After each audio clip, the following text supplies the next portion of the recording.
ગંગાજીની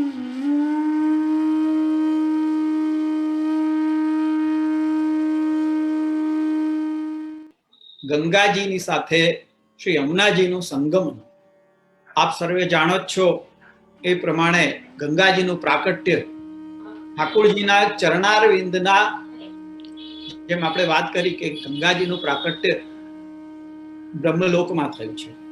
ઠાકોરજીના વામન અવતારની વખતે જે વખતે પ્રભુએ 3 પગ ભૂમિ માપી હતી, એમાં પ્રથમ ચરણથી તો આપે સંપૂર્ણ પૃથ્વીલોકને માપી લીધું, અને બીજું જે ચરણ આપે સ્થાપ્યું એ બ્રહ્મલોકમાં સ્વર્ગલોક આદિને માપી લીધું. તો એ વખતે એ ચરણના પ્રહારથી, વામ ચરણના પ્રહારથી બ્રહ્મલોકમાં આ ગંગાજીનું પ્રાકટ્ય થયું છે. ત્યાં બ્રહ્મલોકમાં શ્રી બ્રહ્માજીએ કમંડલથી આપના ચરણનું પ્રોક્ષણ કર્યું. એ જલ એટલે શ્રી ગંગાજી છે.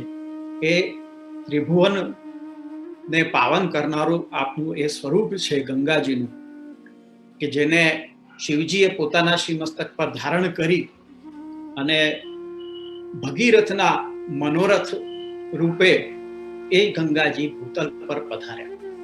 હવે આ વિષયમાં પુષ્ટિ માર્ગમાં ગંગાજીનું શું મહત્વ છે એની ઉપર થોડુંક એક સુંદર આખ્યાયિકા એક સાંભળવામાં આવે છે કે ગંગાજીનું યમુનાજી સાથે સંગમ કેવી રીતે થયું. એવી વાત છે, એવી આખ્યાયિકા એવી છે કે એવું સંભાળવામાં આવ્યું છે કે ગંગાજી જ્યારે ભૂતલ પર પધાર્યા ત્યારે સર્વ કોઈ ગંગાજીમાં સ્નાન કરી પોતાના જે અગ્નિને દૂર કરવાના માટે વિશેષ કરીને ગંગાજીના અંદર સ્નાન કરી અને પાવન થતા હતા. પણ ગંગાજીનું એક મનોરથ રહ્યું કે પ્રભુ જ્યારે ભૂતલ પર અવતાર ગ્રહણ કરે તો આપના શ્રીઅંગનું સ્પર્શ ગંગાજીને મળે. પણ ગંગાજી તો ઠાકોરજીના ચરણારવિંદના પ્રક્ષાલન નું જલ છે, એટલે ઠાકોરજીએ કોઈ દિવસ ગંગાજીમાં સ્નાન કર્યા નહીં. તો એ વાતનું દુઃખ ગંગાજીને બહુ થયું, અને એક વખત ગંગાજી શ્રી યમુનાજી પાસે પધાર્યા અને ત્યાં વિનંતી કરી કે સખી, મારો મનોરથ એવો છે કે પ્રભુ કોઈક વખત મારામાં સ્નાન કરે કે જેથી મને પ્રભુના સર્વાંગના સ્પર્શનું સુખ પ્રાપ્ત થાય. પણ એ કોઈ દિવસ શક્ય બનતું જ નથી, તો શું કરવું મારે? ત્યારે શ્રી યમુનાજીએ વિનંતી કરી કે ગંગાજીને કે એક કામ કરો, તમે મારી સાથે સૌથી પહેલા સંગમ કરો, એટલે પ્રભુ પણ પ્રસન્ન થઈને આપને આપ મનોરથ પૂર્ણ કરશે. તો આ વાત સાંભળી, કારણ કે પ્રભુ તો પૂર્ણાનંદ છે, એટલે પ્રભુ અવશ્ય તમારો આ મનોરથ પૂર્ણ કરશે. તો આ સાંભળી શ્રી ગંગાજી બહુ ઉત્સાહથી પ્રયાગરાજમાં યમુનાજી સાથે મળ્યા, અને ત્યાં આ બંને નદીઓનું સંગમ થયું, અને ખૂબ હર્ષ અને આનંદ થયો. અને આ હર્ષ આનંદ એટલો બધો કે એમાં સરસ્વતીજી પણ રહી ન શક્યા, અને ગુપ્ત રૂપે આ બંનેના સંગમમાં પોતે પણ પધાર્યા. એટલે ત્યાં ત્રિવેણી સંગમ થયો. અને આ ત્રિવેણી સંગમનો જે આનંદ છે એમાં ઠાકોરજીને પણ બહુ આ સંગમ પ્રિય થયો, અને ગંગાજીમાં જે ગંગાજીનું યમુનાજીની સાથે મિલન થયું એનો આનંદ લૂંટવા માટે પ્રભુ સ્વયં વેણી માધો રૂપે પ્રકટ થઈ અને ત્યાં ગંગાજીમાં ના પ્રવાહમાં, ત્રિવેણી સંગમના પ્રવાહમાં કૂદી પડ્યા. એટલે આ રીતે શ્રી ઠાકોરજીનો સંગમ ગંગાજીના જલ સાથે થયું, કે ગંગાજીનું જે મનોરથ હતું કે પ્રભુના સર્વાંગનો સ્પર્શ મને મળે, એ શ્રી યમુનાજીની કૃપાથી ગંગાજીને એ પ્રાપ્ત થયો. એટલે યમુનાષ્ટકમાં જે 5મો શ્લોક છે એ આનું જ વર્ણન કરે છે કે યયા ચરણ પદ્મજા મુરરીપો પ્રિયમ ભાવકા સમાગમનતો ભવત સકલ સિદ્ધિદા સેવતા. કે જે પંકજથી ચરણ પદ્મજા કહ્યું છે શ્રી ગંગાજીને, કે જેમના સાથે સમાગમ થવાથી ચરણ પદ્મજા એવા શ્રી ગંગાજી મુરારીપુના પ્રિય થયા. મુરારીપુ પ્રભુને મુરારી કહેવાય છે, કારણ કે મુર નામનો દૈત્ય જે છે એ જલની અંદર વાસ કરતો હતો, જેથી ભક્તો અને ભગવાનની વચ્ચે એક અંતરાય આવતું હતું. જે 16,000 કન્યાઓ દ્વારકા લીલા એ વખતે જેને બંદી બનાવીને રાખ્યા હતા, એ એમની વચ્ચે આ મુર નામનો દૈત્ય ત્યાં વાસ કરતો હતો જલની અંદર, અને એ કોઈને ત્યાં આવવા દેતો નહોતો. એટલે ઠાકુરજીએ એ મુર દૈત્યનો સંહાર કરી એ 16,000 જે કન્યાઓ હતી એમને છોડાવ્યા અને એમની સાથે પ્રભુનું મિલન થયું. એટલે ઠાકુરજીનું નામ મુરારી પડ્યું. એટલે મુરારી અહીં શબ્દ જે અહીંયા ખાસ મૂક્યું છે, મુરરીપોહ પ્રિયમ ભાવકા, એટલે મુરના રીપુ એ શબ્દ કહીને આપણને એ લીલાનું સ્મરણ કરાવે છે કે જે દોષ પ્રભુના મિલનની વચ્ચે આવતા હોય છે, ભક્તોના દોષ, એ ભક્તોના દોષોને પ્રભુ સ્વયં દૂર કરે છે. એટલે આપ મુરારી એ લીલાનું સ્મરણ કરાવી અહીંયા ઠાકુરજી એટલા માટે ગંગાજીને પ્રિય માને છે, કારણ કે ગંગાજી પણ એ પછીથી સકલ સિદ્ધિના દાતા થયા. જે ઠાકોરજી અને શ્રી યમુનાજીના મિલન સાથે ગંગાજી પણ પોતાના ભક્તોને સકલ સિદ્ધિઓના દાતા તરીકે પ્રસિદ્ધ થયા છે. સમાગમનતો ભવત સકલ સિદ્ધિદા સેવતા. અહીં દ્વારકેશજી સકલ સિદ્ધિદા શબ્દનો માટે પણ ખૂબ સુંદર રીતે એનું એક વિવેચન કરી રહ્યા છે, કે જેમાં સકલ શબ્દ જે છે એનું આપ આ રીતે વર્ણન કરો છો કે કલાભી ષોડશ કલાભી સહ વર્તતે ઇતિ સકલઃ પૂર્ણ પુરુષોત્તમ શ્રી કૃષ્ણ. અહીંયા સકલ શબ્દ એ ઠાકુરજીને દ્યોતિત કરે છે કે જે ષોડશ કલાઓ સાથે, સંપૂર્ણ કલાઓ સાથે જે પ્રકટ થયા છે એવા પૂર્ણ પુરુષોત્તમ શ્રી કૃષ્ણ, એમની સિદ્ધિ કરાવી આપનારા, એટલે કે એમની પ્રાપ્તિ કરાવી આપનારા. શ્રી ગંગાજી પણ યમુનાજીના સાથે જ્યારે સંગમ થયું એ પછીથી પોતાના ભક્તોને ભગવત પ્રાપ્તિ કરાવી આપનારા થયા છે. એટલે ભગવાનને અતિ પ્રિય થયા છે. એટલે કહ્યું કે મુરરીપો પ્રિયમ ભાવુકા, કે જે ભક્તોના દોષ દૂર કરે એ ભગવાનને પ્રિય છે. એટલે ગંગાજી આ રીતે ભક્તોના દોષોને દૂર કરી એમને યમુનાજીની સમાન જ અષ્ટવિધ ઐશ્વર્યનું દાન કરનારા થયા. એ જે યમુનાજીનું જે ગુણ છે એ આપની અંદર પણ આવ્યું. એટલે ઠાકુરજીને ગંગાજી પ્રિય થયા, અને એટલે પ્રભુએ ગંગાજીની સાથે પણ સર્વાંગના સ્પર્શ કરાવી એમને મનોરથનું પૂર્ણ કરી એમને સુખનું દાન કર્યું છે. અને ભક્તોનો સ્વભાવ તો એવો છે કે પોતાનું નામ પ્રકટ નથી કરતા. એટલે શ્રી યમુનાજીએ પણ ગંગાજીને કહ્યું કે હવેથી આપના મારા મિલન પછી આ ગંગાજી જ કહેવાશે, આ જલ, એમાં યમુના મારું નામ એમાં નહીં રહેશે. એટલે ભક્તો ઠાકોરજીના પ્રિય જે નિર્ગુણ ભક્તો છે એ આવા જ હોય છે કે જે પોતાનું નામ નથી રહેવા દેતા, સંપૂર્ણ સિદ્ધિ કરાવી આપે છે, કાંઈ પણ બાકી નથી રાખતા. જો ભક્તો અને ભગવાનનું મિલન બે માધ્યમથી થાય છે. ભૂતલ પર તો મહાપ્રભુજીના માધ્યમથી થાય છે, આચાર્ય ચરણોના માધ્યમથી થાય છે, અને લીલામાં શ્રી યમુનાજીના માધ્યમથી થાય છે. એટલે મધ્યસ્થા બંને રીતે અહીંયા ભૂતલ પર શ્રી મહાપ્રભુજી મધ્યસ્થ તરીકે છે, અને લીલામાં શ્રી યમુનાજી મધ્યસ્થ તરીકે છે. અને જ્યારે યમુનાજી અથવા તો મહાપ્રભુજી ભક્તને શરણે લઈ અને પ્રભુને સોંપે છે ત્યારે પોતાના માટે કંઈ જ રાખતા નથી, સર્વસ્વ આપી દે છે. એવું તો કોણ હોય કે જે પોતાનું સર્વસ્વ આપી દેતા. મોટા મોટા દાનીઓ હોય પણ એ પોતાનું સર્વસ્વ નથી આપતા. જે દાનીઓ હોય છે એ પણ બહુ તો બીજા કરતા થોડુંક વધારે આપશે, પણ પોતે જે વસ્તુને પ્રિય માનતા હોય એ વસ્તુને કોઈ દિવસ કોઈ દાન કરતું નથી. પણ આચાર્ય ચરણો અને શ્રી યમુનાજી આ બે નિધિઓ એવા છે કે જે પોતાનું સર્વસ્વનું દાન પોતાના ભક્તોને કરે છે. આચાર્ય ચરણો પણ જ્યારે કોઈ જીવ શરણે આવે છે ત્યારે એને ઠાકોરજી સોંપે છે એને માથે અને આજ્ઞા કરે છે કે મેં તો કો અપનો સર્વસ્વ દે રહ્યો હું, યાકુ તું અપનો સર્વસ્વ કરી જાની. એટલે પોતાના માટે કંઈ જ રાખતા નથી. એવી રીતે શ્રી યમુનાજી પણ પોતાના માટે કંઈ નહીં રાખીને પોતાનું સર્વસ્વ એવા પ્રભુના હાથમાં આ ભક્તનો હાથ સોંપી દે છે. દોર કર સોર કર જાય પિય સો કહે, અતિ આનંદ મન મેં જુ હરખે.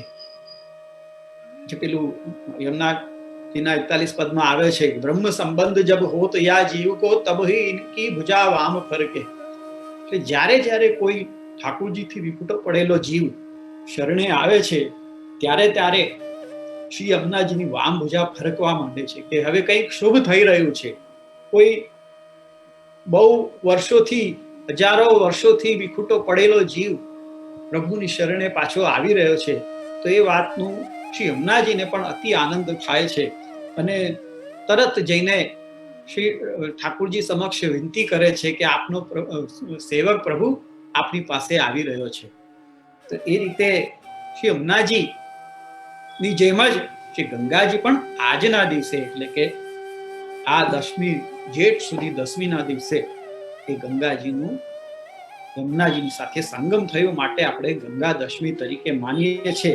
અને ગંગા દશમી તો છે જ, પણ આમાં વિશેષ કરીને આપણે ત્યાં પુષ્ટિ ભક્તોને ત્યાં શ્રી યમુનાજીનું વિશેષ રૂપે આગમન થાય છે. યમુનાજીના પદો ગવાય છે, પનઘટના પદો ગવાય છે અને યમુનાજીના 41 પદોનું ગાન થાય છે. અને વિશેષ કરીને યમુનાષ્ટપદી નમો દેવી યમુને નમો દેવી યમુને હર કૃષ્ણ મિલનાંતરાયમ એ જે પદ છે શ્રી ગુસાઈજી દ્વારા રચેલું એનું ગાન વિશેષ કરીને આજે થાય છે. યમુનાજીના ભાવનાજી અમારે ત્યાં પધારે છે અને વિશેષ ભોગ આદિ ધરવામાં આવે છે. એ બધું મનોરથ થાય છે. તો આ રીતે યમુનાજીનો ઉત્સવ ગંગા દશેરાના દિવસે માનવામાં આવે છે. અને એ પછી 5 દિવસે સ્નાન યાત્રાનો ઉત્સવ આવે છે. એની પણ ખૂબ જ સુંદર ભાવના શ્રી હરરાયજીએ ઉત્સવ ભાવનાની અંદર આપી છે. એનું પણ ટૂંકમાં આપણે અવગાહન કરીએ. ખૂબ સુંદર આખ્યાયિકા બતાવી છે.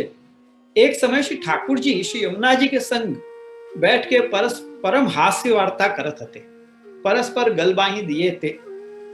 ताही समय मुख्य श्री स्वामी जी पधारे. तब दूर से श्री ठाकुर जी देख के मन में महाचिंता उपजी. जो आज मान होएगो, હવે તો ઠાकुर स्वामी जी ने मान करवानो आ मौको મળ્યો. और यहाँ श्री यमुना जी तो कछु कही न जाए जो तुम जाओ. ઠાકુરજીએ દૂરથી જોયા કે ઓહો આજે તો સ્વામીજી પધાર્યા છે અને જોઈ ગયા છે કે હું અહીંયા કોઈની સાથે છું, એટલે હવે તો મારી સાથે રિસાઈ જશે અને મારી સાથે માન કરશે. પણ યમુનાજીથી કહેવાયું નહીં કે તમે અહીંથી પધારો કરીને. એટલે હવે સ્વામીજી પધારશે તો એ જોઈને ક્રોધ કરશે. તો सब देखी के क्रोध करेंगे. इतने में श्री स्वामी जी दूर ते दृष्ट करके देखे तो 2 स्वरूप श्याम परम सुंदर परस्पर बात करत है. तब मन में कोप करी उतावलते पग धरत पधारन लागे. तासे वे श्री यमुना जी 2 स्वरूप के मन की जानी जो श्री जी को चिंता भई. यमुना जी जानी लीधी के ओहो श्री जी ने चिंता थई छे के हवे स्वामी जी पधारशे અને માન કરશે. श्री स्वामी जी के मन में कोप भयो है. ऐसे जानत तत्काल जल रूप होय के प्रवाह में जाए के विराज. पाछे ताठोर श्री स्वामी जी पधारे सो क्रोध सहित बोले, वो श्याम सुंदरी तिहारे पास थी इसको कहाँ है. तब श्री जी कहे यहाँ तो कोई नहीं, मैं तो अकेलो हूं. तुमको तो ऐसा ही भ्रम उपजत है, सो मोकू झूठो ही दोष लगाओ तो। सो आज देख लो मेरे पास। तब श्री स्वामी जी सब थोड़ दृष्टि करी, देखे तो कोई सखी नहीं। तब तो मन में लज्जा पाए, जो आज मैं झूठी भई और दूर थे मैंने पास श्याम सुंदरी देखी, अब कछु दिसत नहीं। इतने में श्री ठाकुर जी के मन में आनंद भयो, जो मैं साचो गयो। ठाकुर जी ने आनंद થઈ ગયો કે હું બચી ગયો, મારી વાત સાચી પડી। तब श्री ठाकुर जी कहे, जो तुमको तो नित्य यही भात भ्रम होता है। થોડુંક હવે પોતે સાચા પડ્યા એટલે ઠાકોરજી स्वामीजी ने कहवा मंडे कि तुमको तो यही भांति भ्रम होता है और मेरे तो एक तुम ही हो, आज देख ले, नित्य यही बात जानियो, या बात को आज निर्धार करो। ये सुन के स्वामी जी चक्रत भाई, जो आज इनकी चोरी प्रगट न हो तो नित्य मुको यही बात छूटी करेंगे। स्वामी जी पण थયું કે ભાઈ આજે મારે એમને બતાડવા પડશે, नहीं तो મને દર વખતે ખોટું પાડશે એટલે મારે એમને पकड़वा पड़ सके, ऐसा विचार मन में करते। इतने में श्री चंद्रावली जी तांपत, सो कही, अहो प्राण प्यारी, आज कहा चिंता में हो। चंद्रावली जी पूछू स्वामी जी ने कि आज शू चिंता है, हम तो तुम्हारी हैं, हम ते सगरी वार्ता करो।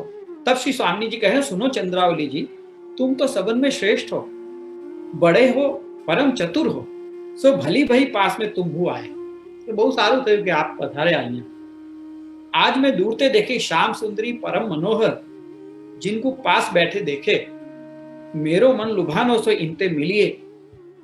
ऐसो मन भयो सो श्री जी के पास बैठी दो स्वरूप वार्ता करत हते।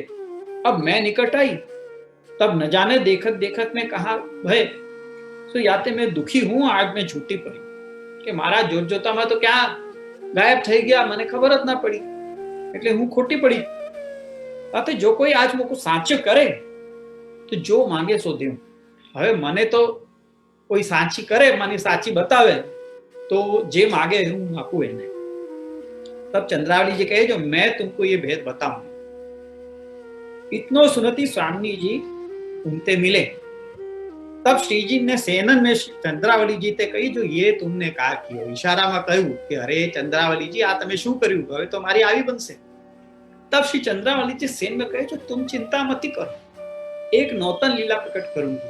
पाछे श्री चंद्रावली जी ने श्री स्वामी जी तक कही, जो आज मेरे घर दो जन बिहार को पधारो, मारा घरे पधारो, हूँ तमने आ भेद बतावीश। तब श्री स्वामी जी प्रसन्न हो के कहे, जो तुम कहोगे सो सब मैं करूंगी। इतने में नंदगोप कुमारिका आई और ब्रज की स्वामी जी सब सुन के। तब श्री स्वामी जी सबन को समाधान करके कहे, जो आज परम आश्चर्य की बात देखी है। ऋषि रूपा कुमारिकाओ पण आवी અને सब બીજી શ્રુતિ રૂપા ગોપીઓ પણ ત્યાં પધારી। તો કહ્યું, સ્વામીજીએ કહ્યું કે આજે મારી સાથે રહેજો તમે, હું તમને કંઈ बतावीश। देखो मैं कहता हूँ श्री जी साची कहते हैं। तब प्रसन्न भई। तब श्री चंद्रावली जी ने श्री स्वामी जी को कही, जो ये श्री यमुना जी हैं। પછી यमुना जी ने ત્યાં પધરાવ્યા, इनके पास चलो। तब समस्त ब्रज भक्त मिलके श्री यमुना जी के निकट आए। ચાલો यमुना जी ની પાસે હું તમને બતાવું છું એમ કહીને ચંદ્રાવલી जी પધરાવીને લઈ ગયા। तब श्री यमुना जी ने विचारी, जो अब तो श्री स्वामी जी को सम्मान कियो चाहिए, स्वामी जी ने सम्मान करवो જોઈએ પધાર્યા છે તો। तब प्रथम जैसो स्वरूप હતો, જે દૂરથી સ્વામીજીએ જે દર્શન કર્યા હતા एवो स्वरूप धरीने पधारे, तेसो श्याम सुंदर महामोह को पावे, मन को हरे, नेत्र को आनंद उपजे, ऐसो महासुंदर स्वरूप धर के बाहर पधारा। तब श्री स्वामी जी देख के बहुत प्रसन्न भय और कही, तुम तो हमारी प्राण प्रिय हो, सुखदाता हो, जल विहार करी श्रम निवारण करत हो, सो तुम तो सुखेन प्रभु पास विराजो। श्री यमुना जी એવું સ્વરૂપ છે કે જે બધાને જ પ્રિય છે। ઠાકુરજીને અને શ્રી સ્વામીજીને બંનેને સમાન રીતે પ્રિય છે। જેવી રીતે શ્રી વલ્લભ છે એવી જ રીતે શ્રી સ્વામી યમુનાજીનું સ્વરૂપ પણ છે કે જે બંને જ સ્વામીજી અને ઠાકુરજી બંનેને ખૂબ જ પ્રિય છે।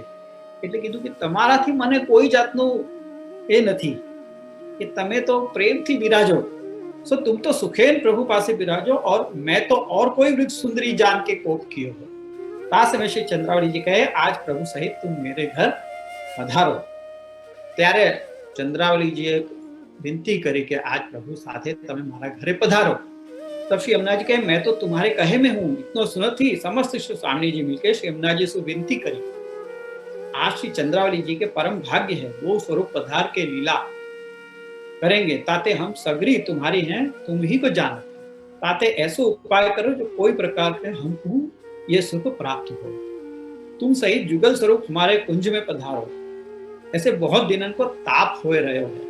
आटला ग्रीष्म ऋतु छे, उष्णकाल छे, आटला समयनो ताप छे, એટલે હવે બહુ તાપ વધી ગયો છે, એટલે હવે પધારો એમ કહીને વિનંતી કરી યમુનાજીને અને ઠાकुरજી स्वामीजीને પધરાવવાની। तो श्री यमुना जी प्रसन्न भय। ये विनती सुन के श्री यमुना जी प्रसन्न भय, दया आई।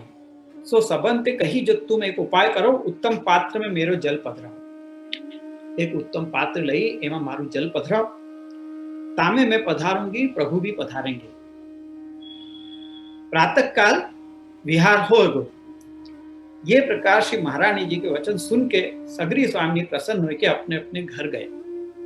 उत्तम स्वर्ण के पात्र लिए अपने कुंज में श्री स्वामी जी के भाव थे। हल्दी को अष्टदल पूर के पाछे श्री महारानी जी को पधरावવાનું। આપણે જે સ્નાન યાત્રાનું જલ આપણે પધરાવીએ છે કુંભમાં, એ ત્યાં સ્વામીજીના ભાવથી ત્યાં હલ્દીનું અષ્ટદલ પૂરી અને એની ઉપર એ ગાગર પધરાવી અને એમાં શ્રી યમુનાજીના ભાવથી એ જલ પધરાવવામાં આવે છે। સુંદર ભાવ સહિત ગાન કરત પધારત। એ જલ ભરીને લાવીએ તો એ કીર્તન થાય છે, જલ को गई सुघट नेह भर लाई। આગલે દિવસે જે 14 ને દિવસે આ પદ ગવાય છે એ વખતે સ્નાનનું જલ ભરવામાં આવે છે। सुंदर भाव सहित गान करत पधारत है। ताता यहाँ पुष्टि मार्ग में ब्रज भक्तन के भाव सु कोरी हरदी को चौक पूरत है। जल भर के अपरस में जाए, अपरस रहे तो विरह को गोपन है। अपरसમાં જ જલ ભરવામાં આવે છે। અપરસ જે છે એ વિરહનું ગોપન છે। તો અપરસી હોય તેની કો છુએ, જે અપરસી હોય એટલે સમાન ભાવ વાળો હોય એનું જ સ્પર્શ કરે, અન્યનું સ્પર્શ કરે નહીં। सो विरह करी तत्पर रहता ते उनके संग जाए।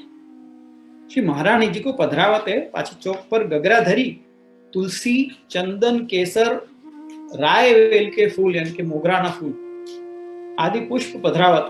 जल के पात्र को चंदन लगावे पाछे अधिवासन करत हैं। भगवत श्री पुरुषोत्तमस्य प्रातः स्नानार्थम जलाधिवासनम अहम करिष्ये एम संकल्प करी अधिवासन करवामां आवे छे। पाछे धूप दीप आरती कीजे। खांड की कटोरी भोग भरनी। ओरी हरदी को चौक श्री चंद्रावली जी अपने कुंज में पूरे हैं। परम मंगल भयो ज्येष्ठा नक्षत्र है। नक्षत्र छे ज्येष्ठा। ज्येष्ठा ज्येष्ठ એટલે મોટું અને જ્યેષ્ઠા અહીંયા શ્રી ચંદ્રાવલીજીના ભાવથી જ્યેષ્ઠા। सो ज्येष्ठा श्री चंद्रावली जी सबंते बड़े हैं। तिनके मनोरथ ये लीला है। आ जे लीला छे श्री चंद्रावली जी ना मनोरथ ની लीला छे। जल की गागर श्री यमुना जी को पुलिन है। जलनी गागर जेम આપણે जल भरीए छे ए यमुना जी નું પુલિન છે। श्री स्वामी जी के हृदय ते प्रकटी है तामे जल है। सो श्री महारानी जी तामे केसर है, एमां केसर पधरावવામાં આવે છે। तो ये स्वामी जी ना भावથી केसर पधरावવામાં આવે છે। सो श्री स्वामी जी, सो केसर है सो श्री स्वामी जी। तुलसी है सो अनन्य भाव संपन्न कुमारिका है। तुलसी पधरावવામાં આવે છે એમાં એ કુમારિકાના ભાવથી હોય છે। सो अनन्य भाव संपन्न कुमारिका। सो श्री स्वामी जी के अंग को गंधवू है। એમાં અત્તર પણ પધરાવવામાં આવે છે ખસનું। એ स्वामीजीના श्री अंग में सुगंध છે। और रायवेल के फूल है तो श्री चंद्रावली जी को भाव परम उज्जवल फूल्यो है। सफेद मोगरा ना फूल होय छे चंद्रावली जी ना भावथी होय छे। चंदन है सो समस्त ब्रज भक्त सहित प्रभु श्री महारानी जी के निकुंज में विहार। जल की गागर को चंदन लगावत है। सो ऊपर ते श्री चंद्रावली जी रूप योग माया में ये लीला संबंधी होय सो जाने। और को जल की गागर ही दिसे। जे लीला संबंधी होय ए ज जाने, बीजाने तो जलनी गागर ज देखाय। सो गागर ही दिसे। अधिवासन करते हैं तब प्रभु की ईश्वरता दूर करना था, तब प्रभु बस होते हैं। પ્રભુની ઈશ્વરતા દૂર કરે, પ્રભુ જ્યારે પોતાની ઈશ્વરતાનો દૂર કરે તો પ્રભુ ભક્તોની સાથે મળી શકે છે અને પ્રભુ ભક્તોને વશ થઈ શકે છે. ઈશ્વરતા હોય પ્રભુની તો કોઈના વશમાં કેવી રીતે થાય? એટલે રજ ભક્તોને વશ થવાને માટે પ્રભુ પોતાની ઈશ્વરતા પણ દૂર કરે છે. લીલા કો નામ સુનત ही धूप दीप है. सो कबहू तो श्री स्वामी जी प्रभु को अपने भाव से वश में करत है. धूप जे छे એ સ્વામીજીના ભાવથી, પોતાના ભાવથી વશમાં કરે છે. દીપ કુમારિકા अपनो તાપ નિવર્ત કરત है. દીપ જે કરવામાં આવે છે એ કુમારિકા પોતાનો તાપ નિવર્તન કરે છે એ ભાવથી. ધૂપ એ સ્વામીજીના ભાવથી અને દીપ એ કુમારિકાઓના ભાવથી. ભોગ શ્રી મહારાણીજી अपने भाव से सब करत है. જે ભોગ ધરવામાં આવે છે એ શ્રી યમુનાજીના ભાવથી છે. આરતી શ્રી ચંદ્રાવલીજી अपने कुंज में पधराए वारत. એ પછી આરતી કરવામાં આવે છે. અધિવાસનમાં ધૂપ દીપ આરતી ભોગ ઇત્યાદિ બધું હોય છે. તો એ શ્રી ચંદ્રાવલીજી પોતાના કુંજમાં પધરાવી આરતી વારે છે. યા પ્રકાર ભાવ વિચારે, આ પ્રમાણેનો ભાવ વિચારી જલ ભરે. ऐसे समस्त भक्त अपने घर श्री महारानी जी को पधराए. समस्त रात्रि विहार, प्रातः काल जल विहार हो गया. या प्रकार रात्रि में जल रखवे के भावना करनी. अब जगत में प्रसिद्ध भाव ये है. जगत में प्रसिद्ध भाव शू छे? तो नंदराय जी पोताना पुत्रनी कुशलता बरस दिवसने माटे वेद मंत्र थी जल लावीने अधिवासन करे छे. ब्राह्मणों थी वेद मंत्रનું પઠન કરાવે છે અને વેદમાં કહે છે કે જે ભગવાનને શીતલ જલથી નવાઈ ધૂપ દીપ નૈવેદ્ય ધરવું આ વેદોક્ત પ્રકાર છે. જ્યેષ્ઠ માસમાં આ ભગવાનના સ્વરૂપને આ રીતે શીતલ જલથી સ્નાન કરાવી અને નૈવેદ્યાદિ ધરવું હોય છે. તો કહે છે કે પુષ્ટિ માર્ગમાં વેદ માર્ગ હું હૈ. વેદ માર્ગથી અલગ નથી પુષ્ટિ માર્ગ. પુષ્ટિ માર્ગમાં પણ વેદ માર્ગ જ છે, પણ પુષ્ટિ માર્ગમાં નિત્ય શીતલ જલથી સ્નાન નથી કરાવવામાં આવતું. કે નિત્ય શીતલ જલથી સ્નાન કરાવે તો વાત્સલ્યતા છૂટ જાય. નિત્ય શીતલ જલથી સ્નાન કરાવે તો વાત્સલ્યતા છૂટી જાય છે. માટે નિત્ય ઉષ્ણ જલથી અને બરસ દિવસમાં એક દિવસ શીતલ જલથી વેદ વચન પાલન કરવાને માટે, અથવા નંદરાયજી હવે વૃદ્ધ થયા છે અને એ નવનંદ તે વિચાર કરી, નવનંદની સાથે વિચાર કરી પોતાના પુત્રને રાજ્યાભિષેક કરાવી રહ્યા છે એ ભાવથી છે. એટલે આમ તો વૈદિક પ્રમાણે જ્યેષ્ઠ નક્ષત્રમાં વિશેષ શીતલ જલથી સ્નાન કરાવવાનું વિધાન કહેલું છે. એ તો ભાવ છે જ, પણ પુષ્ટિ માર્ગમાં આ બીજો ભાવ આ પણ છે નંદરાયજીનો, કે પોતાના પુત્રને રાજ્યાભિષેક કરાવે છે પાઠ विराजावीने. सो विचार के सगरे ब्रज में न्योतो दिए. तब समस्त ब्रज भक्तन को आनंद भयो, परम उत्साह भयो. जो आज ताई तो ब्रजराज कुमार कहावते, अब ब्रजराज भाई. अब डर कहा के ताते सब घर घर ते शीतल सामग्री ले चले. सो श्री स्वामी जी सहित नंदालय में आए. यहाँ नंदराय जी बड़े बड़े मुनि ऋषि गर्गादि बुलाए यहाँ परात धरात है. सो श्री नंदराय जी को मणि खचित चौक है. जे चौकમાં તે જે ઠાકોરજીને પધરાવી અને જે ચોકી પધરાવીએ છીએ તો એ મણિ ખચિત ચોક છે નંદરાયજીના ઘરનો. તા ઉપર જડાવ ચોકી ધરી કોમલ વસ્ત્ર વિછાય કે પાછે શ્રી यशोदाजी તે કહે જો પુત્ર को जगाओ. सो श्री यशोदाजी के जगाए ते प्रभु जागे नहीं. तब श्री स्वामी जी पधराए के जगाए, तब जागे. तब राज्याभिषेक के रीत सु प्रभु स्नान किए. परंतु यहाँ मातृचरण अब ब्रज भक्तन सवंते छिपाय के मंगल भोग अरोगावत. नाना बाळकने जगाड़ी चुपचाप थी मंगल भोग अरोगावीने પછી ત્યાં પધરાવીને લઈ જાય છે. કહે તે જો સ્નાન કરી શૃંગાર કરત बहुत અવેર હોય. હવે રાજ્યાભિષેક છે એટલે શૃંગાર પણ વિશેષ ધરાવવામાં આવશે તો સ્નાન કરી શ્રૃંગાર કરી પછી ભોગ ધરશે તો પછી કેટલી અવેર થશે, મારા બાળકને તો ભૂખ લાગશે, रात्रि के भूखे हैं। या प्रकार मंगल भोग अरोगाय के नंदराय जी के पास चौक में पधारे। तब नंदराय जी धोती उपरना धरावते सो याते अब राजा होंगे। सो धोती उपरना धर के घर के वेद रीत सु संकल्प करी स्नान की। या प्रकार प्रभु को चौकी पे पधरा। तब दसों दिशा में व्रज भक्त गान करत। प्रभु सबन के सन्मुख कटाक्ष करते हैं। ता समय विप्र वेद मंत्र ते शंख सुकरी जल नवावत हैं। शंख है सो जल आधिदैविक स्वरूप है, महाप्रतापी है ताते शंख की पूंछ महादोष रूप है। शंख આપણે જ્યારે શંખથી સ્નાન કરાવીએ તો શંખ સીધો લઈને નથી પધરાવાતું જલ, એ શંખની પૂંછ જે હોય છે એ મહાદોષ રૂપ હોય છે, તો એને સોના અથવા રૂપાથી મઢી અને પછી એનાથી સ્નાન કરવામાં આવે છે. તે રૂપાતે તથા સોને તે મઢાવતે તથા હાથ તે દાબી લેते, ता समय स्नान करावन लगे। तब प्रभु बाल भावते हट करने लगे। वृषभान जी पास बैठे तो नहाओ। तब वाम भाग पधराया। स्वामी जी ने वाम भाग पर पधराया। स्नान करवे को उत्तर मुख बिराजे। ठाकुर जी ने पधरावा तो उत्तर मुख करी ठाकुर जी ने पधरावा, એટલે ઠાકોરજી નું મુખારવિંદ उत्तर तरफ रहे એ રીતે પધરાવા. ताको कारण ये जो श्री गोकुल थे उत्तर दिशा में रावल है,